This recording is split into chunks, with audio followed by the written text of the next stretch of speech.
পঞ্চগড়ের ভারতীয় সীমান্ত দিয়ে ঠেলে পাঠানো, অর্থাৎ পুশিন হওয়া, নারী ও শিশুসহ মোট 11 বাংলাদেশির মধ্যে 10 জনকে কারাগারে পাঠিয়েছেন আদালত। আর তাদের সঙ্গে আসা 10 বছর বয়সী একটি শিশুকে প্রকৃত অভিভাবকের কাছে পাঠানোর প্রক্রিয়া চলছে সমাজসেবা অধিদপ্তরের মাধ্যমে, এমন তথ্য জানিয়েছে পুলিশ। গতকাল শনিবার রাতে এই 10 জনকে গ্রেপ্তার করে আদালতে হাজির করা হয়। পঞ্চগড়ের senior judicial magistrate Nahid Akter তাদের কারাগারে পাঠানোর নির্দেশ দেন। আদালত সূত্রে জানা গেছে, এ সময় তাদের পক্ষে কোনো জামিন আবেদন করা হয়নি। এর আগে শনিবার সন্ধ্যায় বিজিবির নীলফামারী ব্যাটালিয়নের আওতাধীন ডানাকাটা বিওপির জেসিও নায়েব সুবেদার দিলীপ কুমার বিশ্বাস বাদী হয়ে বোদা থানায় এই 11 জনের বিরুদ্ধে পাসপোর্ট আইনে একটি মামলা দায়ের করেন। পরে বিজিবির সহায়তায় পুলিশের মাধ্যমে তাদের আদালতে তোলা হয়।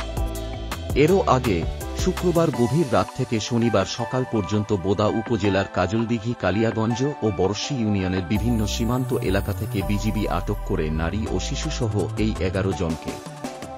বিজিবি সূত্র জানায়, তাদের ভারত থেকে ঠেলে পাঠিয়েছে বিএসএফ। তবে পরদিন সকালে মালকাডাঙ্গা সীমান্তে বিজিবি বিএসএফ পতাকা বৈঠকে বিএসএফ এ অভিযোগ অস্বীকার করেছে।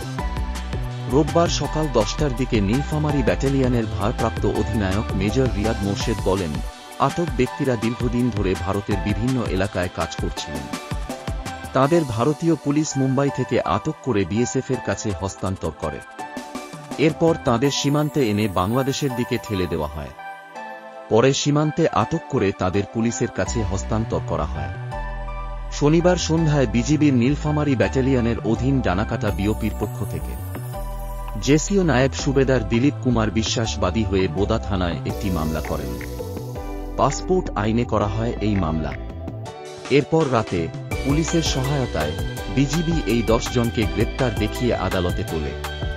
তাদের বিরুদ্ধে কোনো জামিন আবেদন করা হয়নি, এমনটি নিশ্চিত করেছে আদালত সূত্র। এখন প্রশ্ন হচ্ছে, এই মানুষগুলো যাবে কোথায়? যাদের বাড়ি বাংলাদেশের 7টি জেলায়, সাতক্ষীরা, নারায়ণগঞ্জ, নড়াইল, যশোর, নোয়াখালী, নরসিংদী ও মুন্সিগঞ্জ। তাদের ভবিষ্যৎ কি? অপরাধ কি শুধুই অনুপ্রবেশ, নাকি এটি জীবিকার তাগিদে এক দুঃখজনক বাস্তবতা? আজ যখন সীমান্তে একের পর এক এ ধরনের ঘটনা ঘটছে, তখন প্রয়োজন দুই দেশের মধ্যে মানবিক ও সম্মানজনক সমঝোতা।